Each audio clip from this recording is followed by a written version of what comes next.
Hi everyone, welcome to back my YouTube channel insurance knowledge. दोस्तों, आज की इस वीडियो के माध्यम से हम जानने वाले हैं कि यदि आपने जो है बीमा सखी के लिए आवेदन कर दिया है और उसके बाद आपका जो एग्जाम होना है IC38 का, उसमें किस प्रकार के प्रश्न आपसे पूछे जाते हैं। दोस्तों, आपको अगर नहीं पता है तो हम आपको बता दें कि LIC एजेंट बनने के लिए, चाहे आप जिस भी कैटेगरी से LIC एजेंट बनना चाहते हैं, आपको जो है IC38 का एग्जाम देना होता है। तो जिस प्रकार से आपने बीमा सखी का आवेदन किया है और आप जो है एक एजेंट बनना चाहते हैं इसके माध्यम से, तब भी आपको जो है IC38 का एग्जाम देना होगा। तो आखिर इस एग्जाम में किस प्रकार के क्वेश्चंस आते हैं, उनको हम देखेंगे और डे बाय डे हम आपको जो है अपनी इस वीडियो के माध्यम से जो है बिल्कुल एग्जाम ओरिएंटेड क्वेश्चन जो है डिस्कस करेंगे और इतने महत्वपूर्ण क्वेश्चन डिस्कस करेंगे कि आप जो है बहुत ही आसानी से एग्जाम को टेकल कर पाएंगे। और इस एग्जाम में जो है कितने मार्क्स लाने होते हैं, कितने मार्क्स का पेपर होता है, सारी चीज़ों की एक डिटेल वीडियो जो है आपको हमारे यूट्यूब चैनल पर मिल जाएगी। तो आप लोग जाकर उसे ज़रूर देख लीजिएगा। चलिए इसे शुरू करते हैं। जैसा कि आप लोगों के सामने यहाँ पर क्वेश्चन दिया गया है, इनमें से कौन सी स्थिति व्यक्ति की बीमा करने की योग्य स्थिति को नकारात्मक रूप से प्रभावित करती है। प्रश्न को आप जो है रटने से ज़्यादा समझने पर प्रयास जो है ध्यान दीजिएगा। जैसे कि प्रश्न में ये कहा जा रहा है कि व्यक्ति यदि बीमा कराना चाहता है और उसकी जो योग्य स्थिति है वो किस प्रकार से नकारात्मक जो है हो सकती है अगर उसकी स्थिति जो है इन चार विकल्पों में से कोई है। जैसे कि वो दैनिक व्यायाम करता है तो क्या उसकी जो है योग्य स्थिति नकारात्मक होगी। क्या वो प्रतिबाधित मादक पदार्थों का व द्रव्यों का सेवन करता है, आलसी स्वभाव का है या टाल-मटोल स्वभाव का है। तो प्रश्न को आप ध्यान से पढ़ेंगे तभी आप जो है उसका आंसर दे पाएंगे। बिल्कुल लॉजिकल प्रश्न होते हैं। इसका राइट आंसर हो जाएगा प्रतिबाधित मादक द्रव्यों का सेवन। जैसे कि जो नशा करता है, तो इस प्रकार का अगर कोई जो है व्यक्ति है तो उसकी जो व्यक्ति के बीमा यदि हमें करना है तो उसकी जो स्थिति होगी नकारात्मक प्रभाव डालेगी।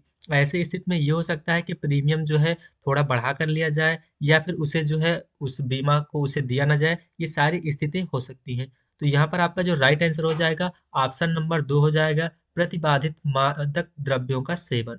अगला प्रश्न हम देखते हैं क्या रहने वाला है। तो अगला प्रश्न होगा, अमृता गर्भवती है। उसने एक मियादी बीमा कवर के लिए आवेदन किया है। नीचे दिया गया कौन सा विकल्प बीमा लेखक द्वारा अमृता को बीमा उपलब्ध कराने के लिए सबसे अच्छा विकल्प होगा। सबसे अधिक संभावित विकल्प चुनें। तो यहाँ पर जो है आपका कौन सा विकल्प सही हो जाएगा उसे हम समझते हैं। देखिए यहाँ पर पहला ऑप्शन दिया गया है सामान्य दरों पर स्वीकृति।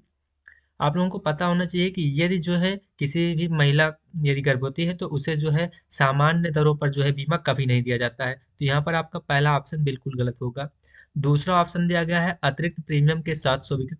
तो यहाँ पर भी जो है ये भी गलत होगा आपका। अगला ऑप्शन है प्रस्ताव को अस्वीकार करना। तो प्रस्ताव को अस्वीकार इस प्रकार से नहीं किया जाता है। अगला प्रश्न ऑप्शन है यहाँ पर प्रतिवादनात्मक क्लॉज के साथ स्वीकृति। तो यहाँ पर आपका चौथा विकल्प सही हो जाएगा कि प्रतिवादनात्मक क्लॉज के साथ स्वीकृति। ये आपका बिल्कुल सही विकल्प होगा। अगले प्रश्न की ओर बढ़ते हैं। जैसे कि अगला प्रश्न हमें दिया गया है, निम्न में से वह कौन सा बीमा प्रस्ताव है जिसकी गैर चिकित्सीय बीमा लेखन के अंतर्गत पात्र होने की संभावना कम है। अब ऑप्शन देखिए, सविता उम्र 26 वर्ष, सॉफ्टवेयर इंजीनियर के रूप में एक IT कंपनी में कार्यरत। अगला ऑप्शन आप देखेंगे, महेश उम्र 50 वर्ष, एक कोयले की खान में कार्यरत। तीसरा आप देखेंगे, सतीश उम्र 28 वर्ष, एक बैंक में कार्यरत और जिसने 1 करोड़ रुपए के बीमा कवर के लिए आवेदन किया है। चौथा ऑप्शन आप देखेंगे, परवीन उम्र 30 वर्ष, एक डिपार्टमेंटल स्टोर में कार्यरत और 10 वर्ष की अवधि वाली एंडोमेंट बीमा योजना के लिए आवेदन। तो यहाँ पर आपका सेकंड ऑप्शन सही हो जाएगा, महेश उम्र 50 वर्ष, एक कोयले की खान में कार्यरत। एक बार जो है हम प्रश्न को फिर से पढ़ लेते हैं और समझ लेते हैं कि आखिर इसमें दूसरा विकल्प ही क्यों सही है। कहा जा रहा है प्रश्न में, निम्नलिखित में से वह कौन सा बीमा प्रस्ताव है जिसकी गैर चिकित्सकीय बीमा लेखन के अंतर्गत पात्र होने की संभावना कम है। यहाँ पर ये कहा जा रहा है कि अगर हम किसी व्यक्ति को बीमा दे रहे हैं और उसमें जो है हमें उसे ये है कि चिकित्सीय जो है यहाँ पर जो है इसका मेडिकल ना हो, बिना मेडिकल के ही उसे बीमा दिया जा सके, इसकी कम संभावना कहाँ पर है। तो यदि महेश 50 वर्ष की उम्र में अभी भी कोयले की खान में कार्यरत है तो उस पर जो है काफ़ी ज़्यादा, जैसे कि उसकी हानि होने का संभावना है, जैसे कि उसकी मृत्यु होने की ज़्यादा संभावना है, या फिर वो कोयले की खान में कार्य कर रहा है तो उसकी हेल्थ में काफ़ी ज़्यादा जो है सुधार जो है कम होगा, उसकी हेल्थ काफ़ी ज़्यादा खराब हो सकती है। तो इसके लिए वहाँ पर जो है बिना मेडिकल के बीमा देने का जो संभावनाएँ हैं वो कम होंगी। तो यहाँ पर आपका दूसरा विकल्प बिल्कुल सही हो जाएगा।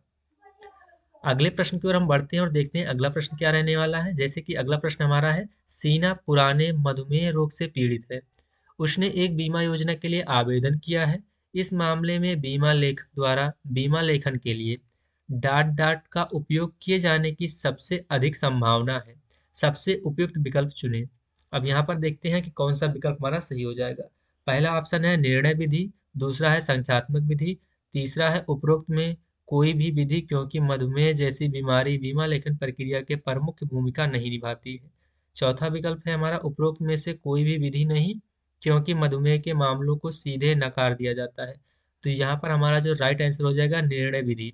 एक बार समझ लेते हैं, जैसे कि कहा जा रहा है कि सीना पुराने मधुमेह रोग से पीड़ित है। उसने एक बीमा योजना के लिए आवेदन किया है। इस मामले में बीमा लेखक द्वारा बीमा लेखन के लिए निर्णय विधि का उपयोग किया जाने की सबसे अधिक संभावना है। सबसे उपयुक्त विकल्प का वो जो है सबसे उपयुक्त विकल्प चुने। तो यहाँ पर हमारा राइट आंसर हो जाएगा ऑप्शन नंबर 1 निर्णय विधि। अगले प्रश्न की ओर बढ़ते हैं।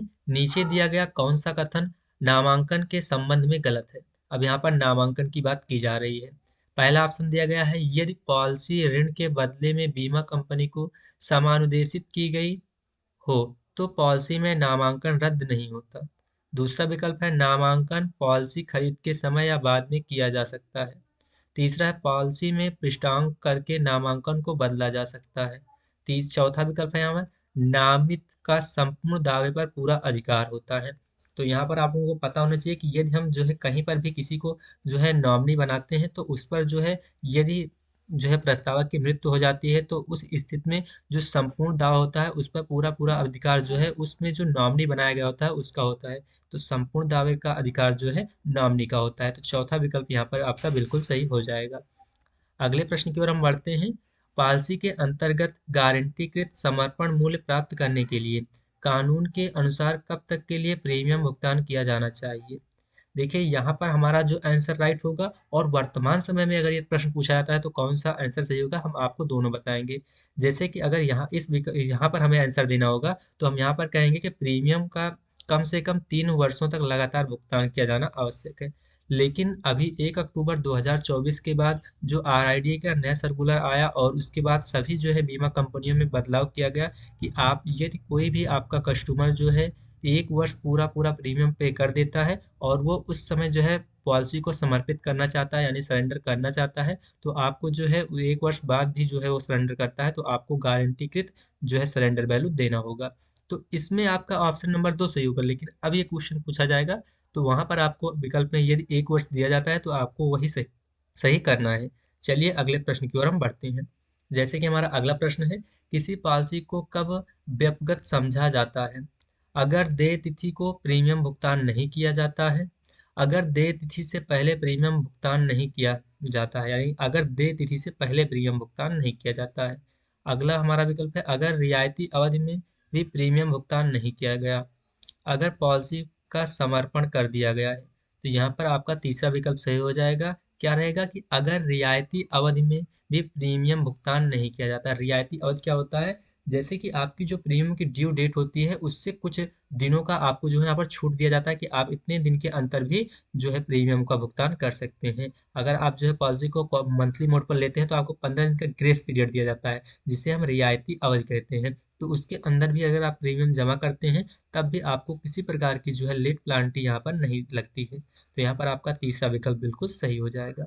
अगले प्रश्न की ओर हम बढ़ते हैं। अगला प्रश्न हमारा दिया गया है, नीचे दिया गया कौन सा कथन बीमा पॉलिसी की रियायती अवधि के संबंध में सही है?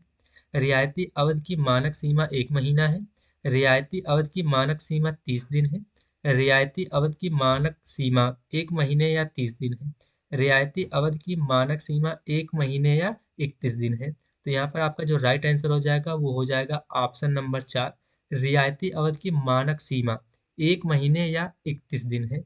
1 महीने या 31 दिन क्यों? क्योंकि कुछ माह जो है 31 दिन के भी होते हैं, तो यहाँ पर इसलिए 31 दिन भी लिया जाता है। 1 महीने का पूरा आपको ग्रेस पीरियड दिया जाता है। अगले प्रश्न की ओर हम बढ़ते हैं। अगला प्रश्न देखते हैं हमारा क्या रहने वाला है। अगला प्रश्न है हमारा, अगर पॉलिसी धारक देय तिथि तक प्रीमियम भुगतान नहीं करता है और रियायती अवधि के दौरान मर जाता है, तो ऐसे में क्या होगा? तो यहाँ पर जो है इस प्रश्न को हम बहुत ही आसानी से समझेंगे और देखेंगे कि ऐसा कोई भी प्रश्न आता है तो हम उसे कैसे टैकल कर पाएंगे। देखिए, कोई भी प्रीमियम अगर आप जमा कर रहे हैं, उसकी ड्यू डेट मान लीजिए 15 तारीख है और आपको वहाँ पर 15 दिन का ग्रेस पीरियड दिया गया है, और ग्रेस पीरियड के दौरान भी यदि पॉलिसी होल्डर की मृत्यु होती है तो इस स्थिति में पॉलिसी को लैप्स नहीं माना जाता है, क्योंकि ये ग्रेस पीरियड जो है कंपनी के द्वारा आपको दिया गया है कि आप इसके अंदर भी प्रीमियम जमा कर सकते हैं, आपको ना लेट पेनल्टी पड़ेगी और ना ही आपकी जो है पॉलिसी लैप्स होगी। तो इस स्थिति में भी जो है पॉलिसी होल्डर के नॉमिनी को पूरा का पूरा जो है उसका जो वहाँ पर मृत्यु दावा रहने वाला है वो दिया जाता है। यहाँ पर देखते हैं ऑप्शन में क्या क्या चीज़ें दी गई हैं। जैसे ऑप्शन में कहा गया है, बीमा कंपनी देय तिथि तक प्रीमियम भुगतान न होने के कारण पॉलिसी को अमान्य करने पर विचार करेगी और इसलिए दावे को अस्वीकार कर देगी। तो ये पूर्णतः गलत है। दूसरा विकल्प दिया गया है, बीमा कंपनी दावे का भुगतान करेगी और पिछले बकाया प्रीमियम को माफ कर देगी। ये भी गलत है। अगला है, बीमा कंपनी बकाया प्रीमियम को घटाने के बाद दावे का भुगतान करेगी। ये आपका बिल्कुल सही होने वाला है। अगला देखते हैं, बीमा कंपनी ब्याज के साथ बकाया प्रीमियम को घटाने के बाद दावे का भुगतान करेगी। ब्याज बैंक की बचत ब्याज दर से 2% अधिक ली जाएगी। तो यहाँ पर आपका तीसरा विकल्प सही हो जाएगा कि बीमा कंपनी बकाया प्रीमियम को घटाने के बाद दावे का भुगतान करेगी। चलिए अगले प्रश्न की ओर हम बढ़ते हैं। जैसे कि हमारा अगला प्रश्न क्या दिया गया है। अगला प्रश्न है हमारा, बीमा पॉलिसी के लिए बीमा अधिनियम 1938 की डाट डाट के तहत नामांकन की अनुमति दी जाती है। तो किस धारा के अंतर्गत दी जाती है? तो धारा 39 के अंतर्गत जो है हमें नामांकन की अनुमति दी जाती है। अगले प्रश्न की ओर हम बढ़ते हैं। देखते हैं हमारा अगला प्रश्न क्या रहने वाला है। बीमा कंपनी द्वारा इनमें से कौन से बदलाव की अनुमति दी जाएगी? पॉलिसी को दो या दो से अधिक पॉलिसी में विभाजित करना, प्रीमियम भुगतान अवधि को बढ़ाना, पॉलिसी को लाभ सहित या लाभ सहित से लाभ रहित में बदलना, बीमा धन में वृद्धि। तो यहाँ पर चार विकल्प आपको दिए गए हैं। यहाँ पर हमारा जो पहला विकल्प होगा, जैसे कि पॉलिसी को दो या दो से अधिक पॉलिसियों में विभाजित करना, ये यहाँ पर जो है सही हो जाएगा कि बीमा कंपनी द्वारा इनमें से कौन से बदलाव की अनुमति दी जाएगी।